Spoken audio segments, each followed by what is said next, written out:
Hello guys, Sean S here with a bit of a disclaimer. A lot of the images that are going to be used in this review, I had to resort to another method of getting for this review. I haven't had any issue with this since my first commentary on Goku Ketchum, but we're basically doing this again. For this review, I had to outright resort to getting the images I need for this review with my phone. But there's a good reason as to why I decided to do this, as not only is Drake and Josh Go Hollywood a live action movie, and live action content is harder to get than animated content, but also I tried to use a specific method to get the images that I needed for this review by simply taking screenshots of the film by using my computer, since I have a DVD of the film, and the film is pretty difficult to find in high quality. But my computer absolutely refused to play the film unless I upgraded the program that I use, but it outright wanted me to pay over $59 to upgrade the program, so I was out of luck in regards to that. So I resorted to just taking pictures with my phone. The pictures themselves might end up looking pretty blurry or feaky in the actual video, but at least it's better than nothing. Especially having to pay $59 just to upgrade a program that literally came with the computer I use. Though, to my knowledge, this won't be the only time that this will happen in this series, given that I had to delay my review on the 2021 Tom and Jerry movie for that exact reason. I literally couldn't find that movie to rewatch it anywhere, so I ended up replacing it with the 1992 movie, which is a review that you'll be seeing soon. Given the 9th movie in Sean's yearly reviews, due to the fact that I don't have HBO Max, now known as just Max, nor do I have a DVD of it. But that review won't come around for a little while, and these other reviews will be on animated films. Sorry for the inconvenience, I just wanted to let you know about this before getting into the video. With that being said, let's begin.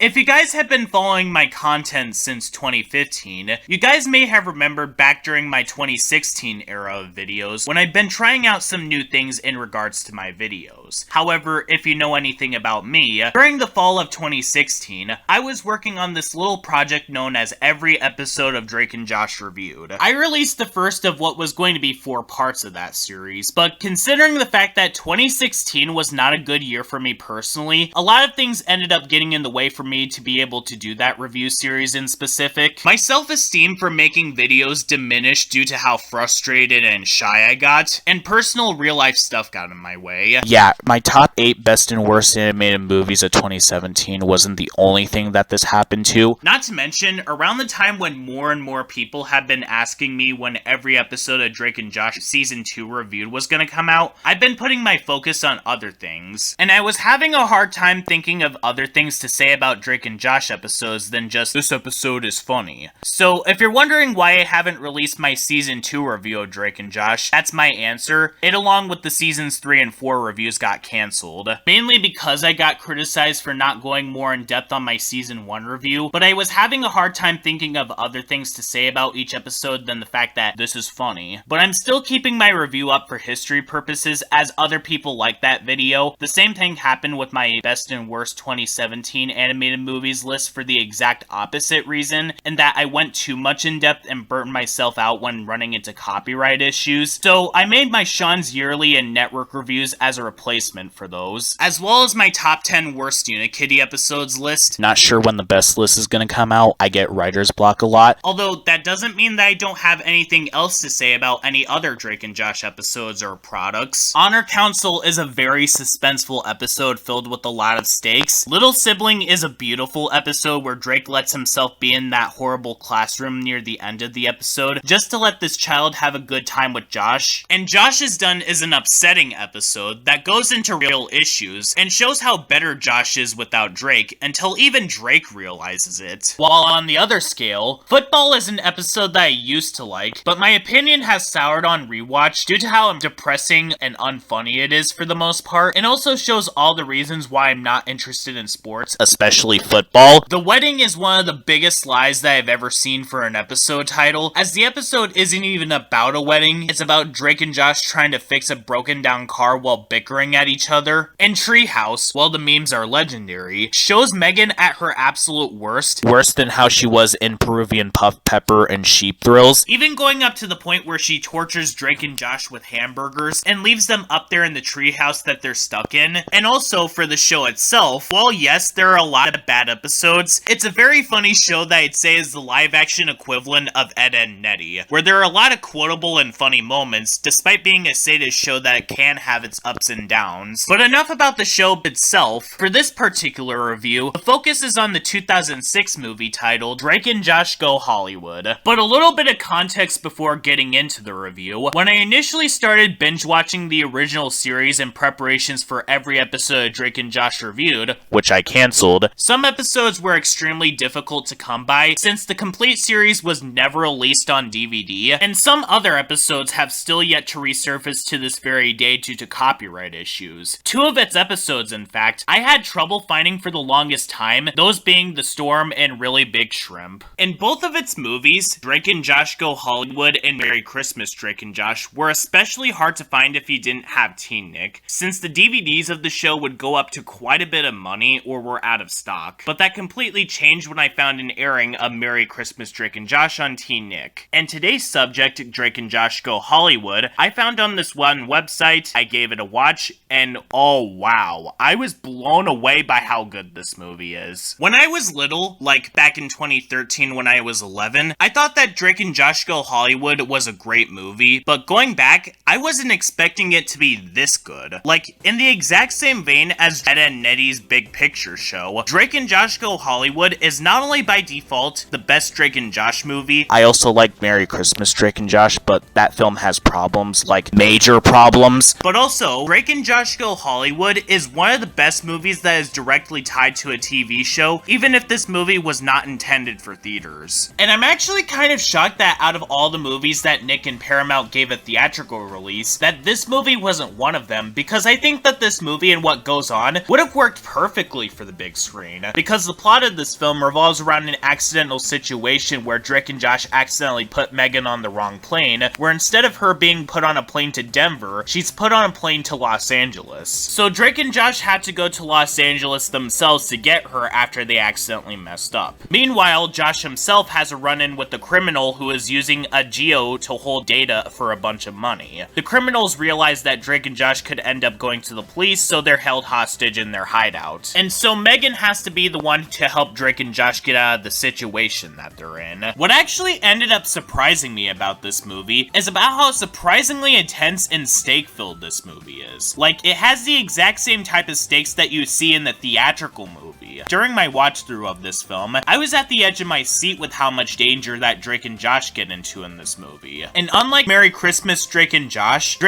being put into this situation is reasonable because these guys are criminals and they do unreasonable things to others for no justifiable reason. Whereas in Merry Christmas Drake and Josh gets arrested for absolutely no reason, and then Drake gets himself and Josh into more hot water when they did nothing to deserve it, except maybe Drake. In terms of this movie's structure, there's actually another film that this one reminds me of, and that would be Home Alone 2 Lost in New York, and that there's a mix-up between airplane flights that the certain younger character takes to another location. Except in Home Alone 2, Kevin gets left behind and is put on the wrong plane to New York, while in Drake and Josh Go Hollywood, it's Drake and Josh that made the mistake of putting Megan on the wrong plane, down to the fact that there's criminal activity that the young character needs to stop, and she needs to save those who are in need. But ironically, this movie actually works as a better sequel to Home Alone than the actual sequel to Home Alone, as even though the movie does have the same general feel as the original Home Alone, it finds ways to separate itself apart from the actual predecessor than Home Alone 2 Lost in New York did.